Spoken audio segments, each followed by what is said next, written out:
So, what is going on, guys, and welcome to part 1 of Super Metroid for the Super NES. I'm going to let this play out for a little bit here so you get a general idea of just how epic this intro would have been for people who had played the previous two games. And yeah, get that mouse cursor off the screen. This would have been epic for people that were playing the game for the first time back in 1994. So you can see I play this game a lot. I play this game a lot. This is going to be one of the few Metroids in the series where I'm pretty confident that I can get all 100% of the items in just a casual playthrough with no trouble at all. The last Metroid is in captivity. The galaxy is at peace. Just gonna let that play there. I first battled the Metroids on planet Zebes. It was there that I foiled the plans of the space pirate leader, Mother Brain, to use the creatures to attack galactic civilization. And we get a nice scene from the old 8-bit game, redone in 16-bit. Man, that looks epic. I next fought the Metroids on their homeworld, SR-388. I completely eradicated them, except for a larva, which after hatching, followed me like a confused child. And this is the ending scene from the last game we just played. But imagine if you'd been waiting 7 years after that previous game, and you get to see these amazing scenes now. I personally delivered it to the Galactic Research Station at Ceres, so scientists could study its energy-producing qualities. Ah, so that's why she saved the Metroid instead of freezing it and destroying it. Okay. The scientists' findings were astounding. They discovered that the powers of the Metroid might be harnessed for the good of civilization.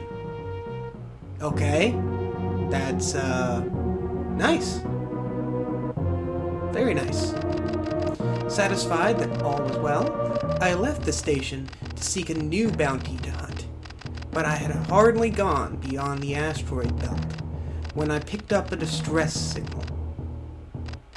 Ceres Station was under attack. Oh boy. Well, here we go. We're going to a space station. There are a lot of things to talk about with this game, and that's one of the problems I had, because I did try playing this game before. You can find another playthrough where I got, I'd say, 70-ish% of the way through the game. You can find that on my channel. The problem with what I was doing before was I hadn't played the previous two games on the channel, so there wasn't much to talk about. Here I'm showing off that this game lets you aim diagonally with R and L, which is amazing after not being able to aim diagonally in the previous two games. But when I was recording this, I just kept thinking of all sorts of different details, new elements, and oh hey, there's the baby Metroid. Cool. Can I pick it up? Hello? Oh. Hey, it's Ridley! You know, that dragon guy that I killed with a weed beam using that awesome exploit in the 8-bit game? What's he doing alive again? I destroyed him. I definitely killed him. Okay, yeah, okay. And he's just wailing on me. Okay, well, this fight kind of sucks. I gotta be careful, I'm gonna die here. Ow! And he just decided to run away. Coward. And now there's an emergency self-destruct sequence, and I have a minute to escape the facility. I think a minute is a bit too long a period of time for them to give anybody who's experienced. Though to be fair, I remember when I was playing this as a little kid, getting out of the station within a minute was like the hardest thing And it didn't quite click for me that everything in here cannot hurt you. You can get hit, it deals knockback, you get iframes like a normal hit, but it doesn't actually do any damage. This room's rocking back and forth, there's steam blowing everywhere, and if you're not really good, you're just gonna fall and die. So there's, again, there's a ton of interesting elements to talk about. First of which, Samus can now also jump off of walls that she spins into. It's a bit complicated to try and explain the controls for it, but she can wall jump in this game, and in every other one of her 2D outings she can wall jump, which is amazing, and it allows you to break so much of this game. Even in this video, I'm going to do things a little bit out of order.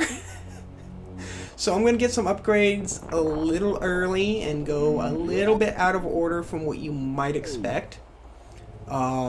Just because I have the wall jump ability. Samus also now has a run ability, so she can actually run faster than her Morph Ball form, which is something I didn't point out in Metroid 2, is that in Metroid 2 you actually move faster if you're rolling along the ground in Morph Ball than if you're walking along the ground. But here we are, we're back on Zebes, the planet that we did the whole first game. And hey, this is the hallway that we escaped the first game in. Yeah, when we had 999 time to escape. Oh, and here's the Mother Brain room. Oh man, I still hate that fight. Oh man, I do not miss it. Okay, so, this elevator room definitely didn't exist in the original, but where's this going to take us? Okay. Hey, elevators, they're a thing that was from the original game, but didn't appear in the second game. Oh, this is the original room from the first game, the room you start in. You go left and you get the Morph Ball. Or Morphing Ball.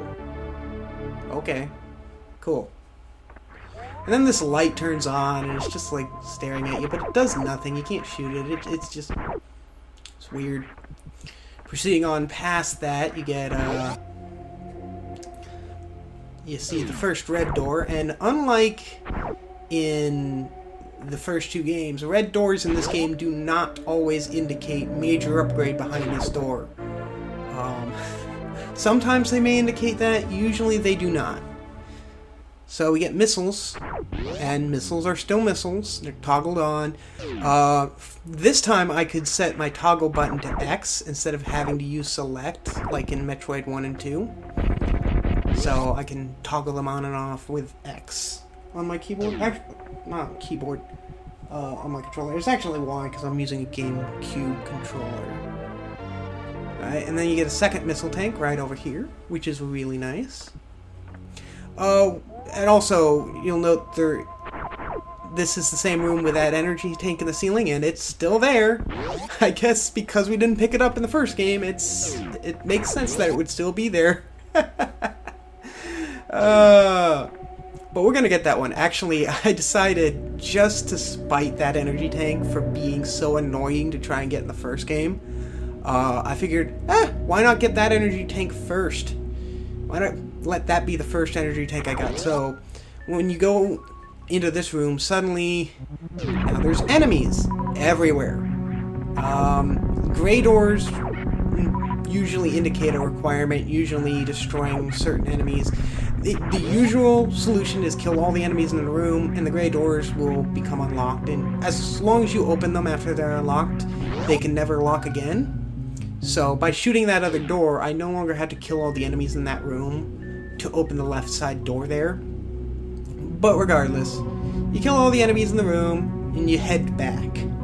Now this is not mandatory. This is actually something I'm using a neat little trick. Now if you remember in Metroid 2, when you got hit by an enemy, you could jump up in the air immediately afterward, like you gained an extra jump for some reason.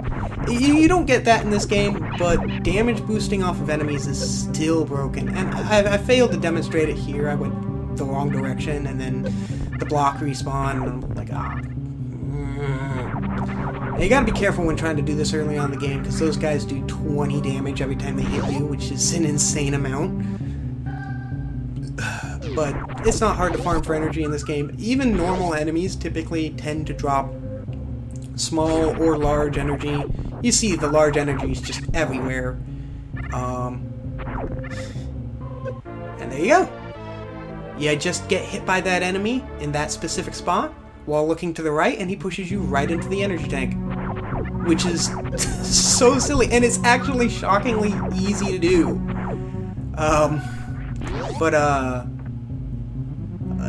Another interesting thing about this game is with enemy drops, enemies will only drop energy if you're not full health.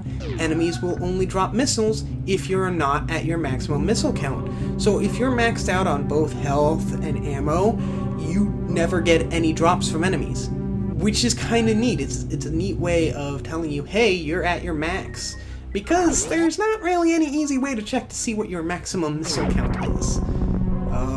Which is kind of odd, but it's a feature.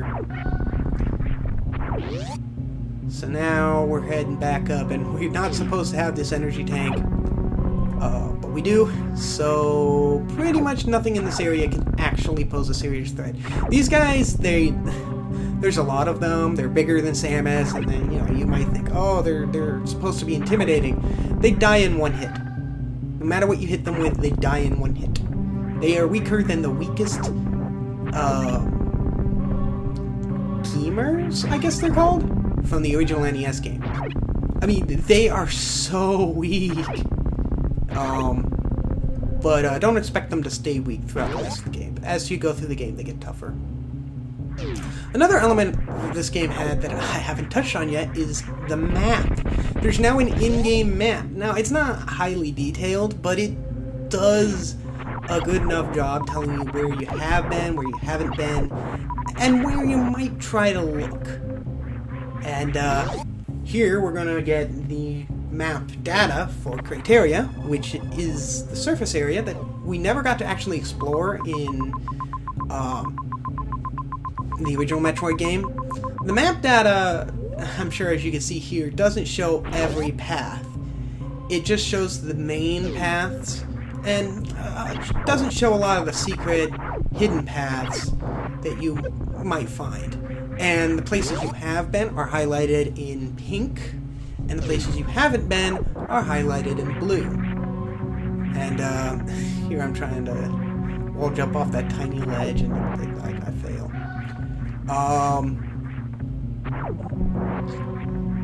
So now we're gonna go. I was gonna go and get an upgrade, but then I remembered. Oh yeah, I should show off this game's take on the save station, because it's not as free to use as it is in Metroid 2. You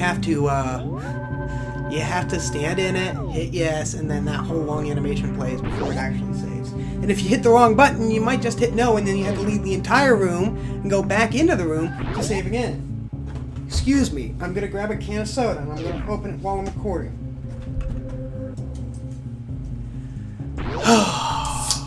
So I hit that blockade, and I was unable to go any further, so I was like, okay, I gotta go get another upgrade then.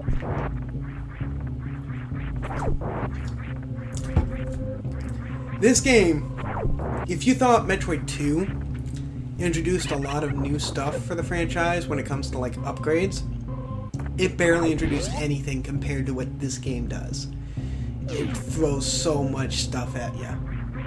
Interestingly enough, the spider ball is not actually in this game, so no slow slog up walls. But we got bombs, so cool. Why does this room look odd? Why did the door close behind me? Oh. Oh, hi. This is the Torizo.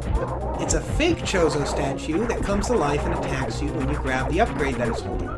I think there's only like 2 of these in the game, and the other one doesn't even have an upgrade that you pick up. It just kind of falls out of the ceiling. But this one's not hard. The other one is hard. This one's not hard. You shoot the projectiles that it throws up into the air, and they tend to drop health and missiles, so you can restock on missiles and stuff. He dies pretty quickly, and I even had max health when I finished him. Excuse me. Even if I was playing like I did as a little kid, with that extra energy tank, it would make it a lot harder for me to lose. Bombs, unlike the previous 2 games where bombs were sort of like, hey, they let you reach a few new locations and that's about it. Bombs are so useful in this game. There's a lot of places where you're going to use bombs in this game. Like this room here, leading to another missile tank, which is always lovely.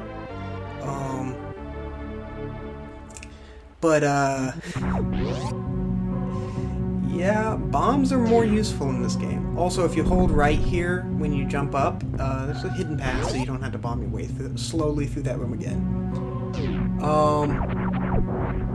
Now we're gonna head over to Brinstar, which, if you guys remember my playthrough of the NES Metroid game, that's this place where you start in Metroid 1. It's the second location in this game.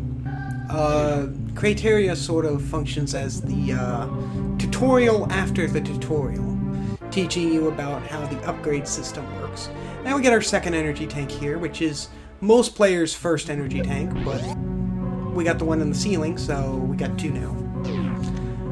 If you look at the energy tanks, there's enough space for 14 energy tanks. And there are 14 energy tanks in the map.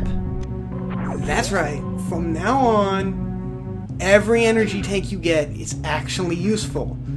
So, guess what? I'm going to be going for all of them.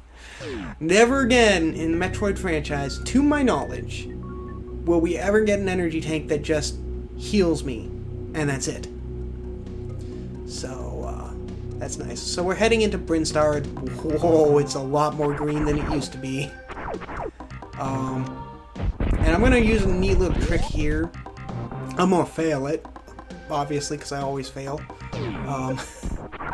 But these blocks here are Crumble Blocks, new to the franchise. What they do is they crumble when you stand on them. And there's another missile tank. So basically, you have to be able to get through this room. You have to run fast enough to outrun that gate that's falling, but with our current running speed, there's no way to do that. But if we were shorter, say in Morph Ball form, we could make it under there. Problem is, Morph Ball moves slower and can't move across the Crumble Blocks without falling through them. But if you run, jump, and morph the frame you hit the ground, for some reason the game's like, yeah, you can keep running speed. You can keep the normal running speed while morphed, so you can just fit under the gates and get these items early. They don't particularly break the game. I mean, technically, one of the items we get will let us skip a boss, but I'm not going to skip the boss. I'm going to show the boss off.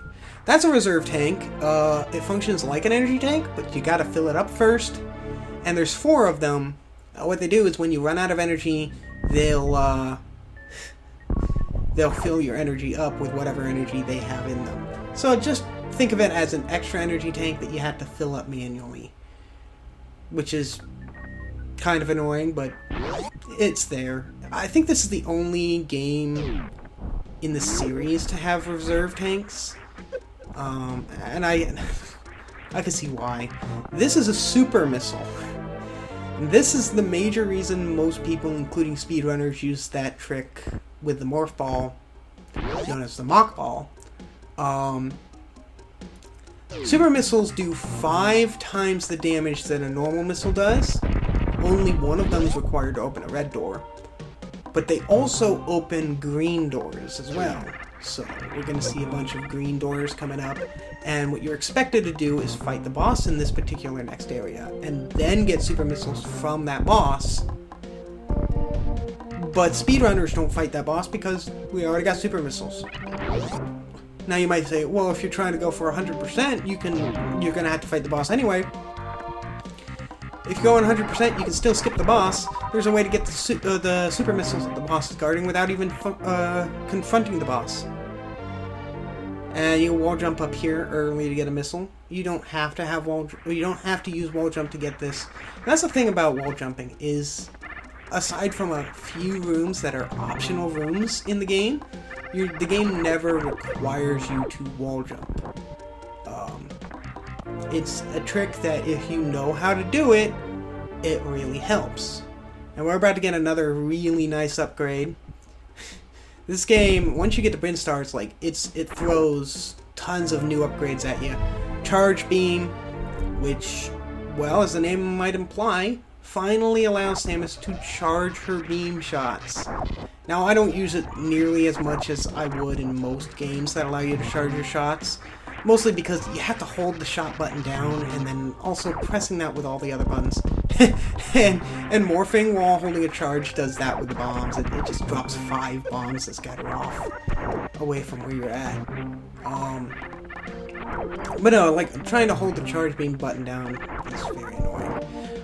Interestingly enough, if you spin into an enemy while holding a charge beam, it deals damage to that enemy.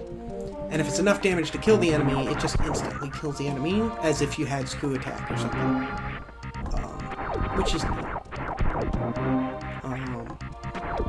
So now we're heading up to that boss that most speedrunners, or people who have experience with this game, typically tend to skip. But I'm not skipping it.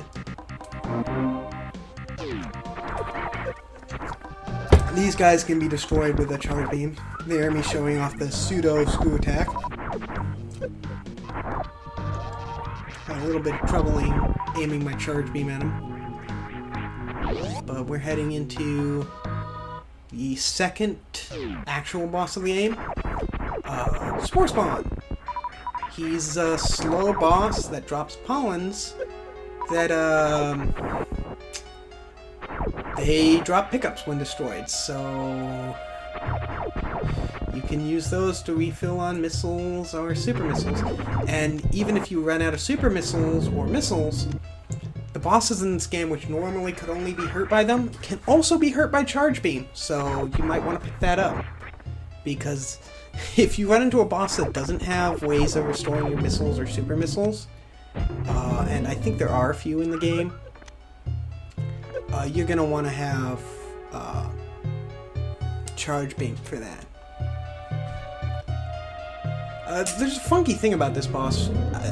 I'm pretty sure it takes 15 missiles to kill him, but for some reason it takes 4 super missiles to kill him, even though super missiles do 5 times the damage.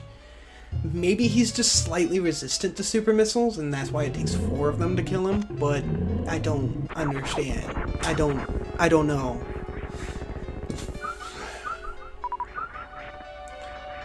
You see the auto icon lit up, and that's to show that there is now energy in my reserve tank. More Crumble Blocks, dropping you down this long shaft all the way down. Try wall jumping up there. And this is where you're supposed to get super missiles. And it is really nice to have a maximum of 10 super missiles, because, oh boy, some bosses coming up, if we don't have a lot of super missiles, they're going to be rather annoying. Thing is, as hard as this game might seem to people playing the game for the first time, with the sheer amount of movement options that they gave Samus in this game, the game is nowhere near as hard as the NES or Game Boy games. So, I don't think I'm even going to die once. I'd like to avoid dying. It might happen, but I don't think it's going to happen. It didn't happen in this episode. But I died like, I think 5 times in the Game Boy game, and I think probably about the same amount of times in the NES game. Although I guess if you count the intentional deaths, it's probably a lot higher in the NES game. And just like with the Game Boy game, the save points are all comprehensive, so you only ever start with as much energy and missiles you had when you saved last. These guys, for some reason, if you're not maxed out on super missiles, they will always drop super missiles. Which is convenient, since there's a super missile door at the end of this room, and if you don't have super missiles, you're sort of stuck.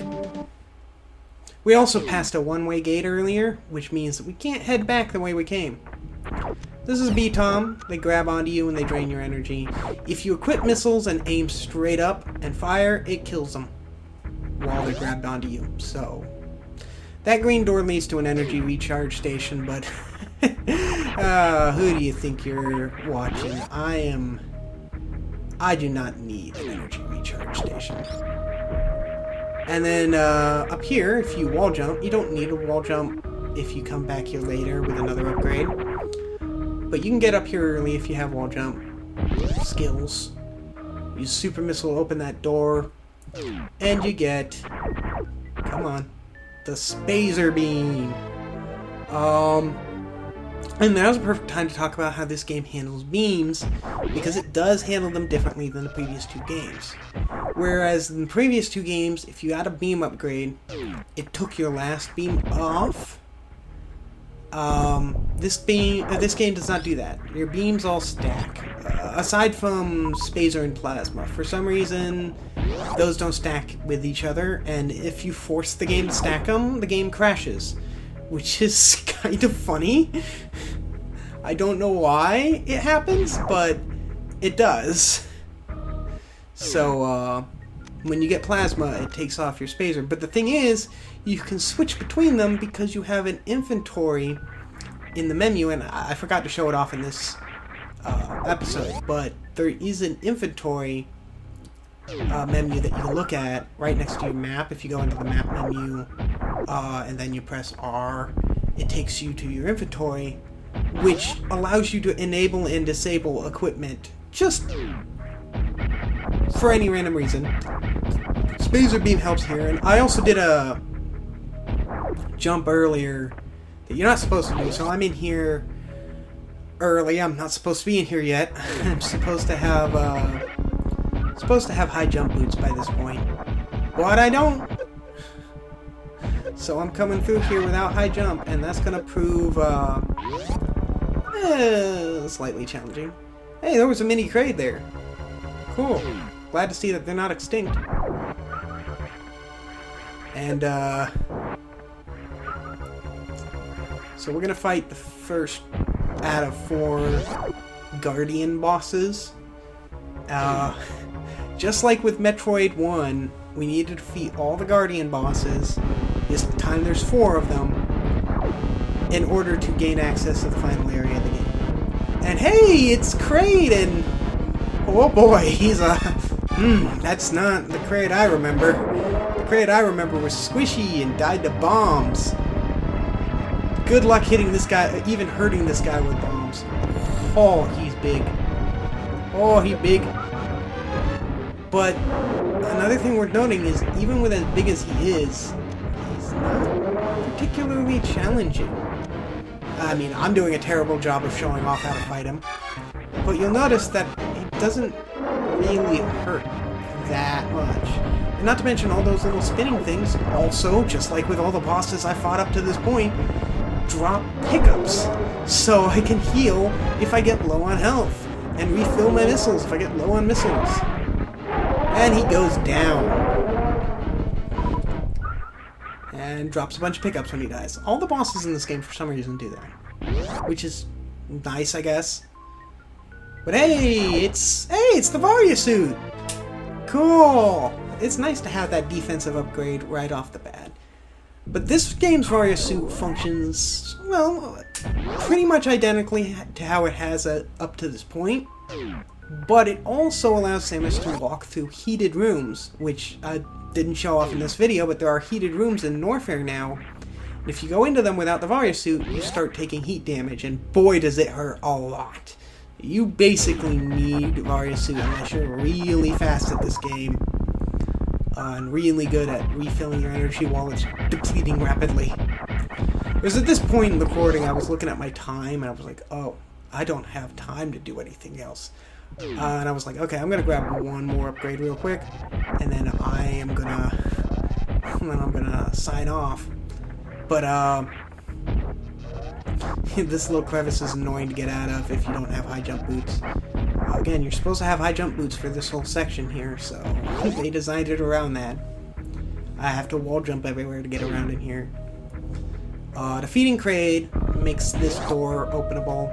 And there's 4 B-toms in here, so go ahead and equip missiles, grab them all, aim up, and shoot. They're dead. And then there's an energy tank in the ceiling.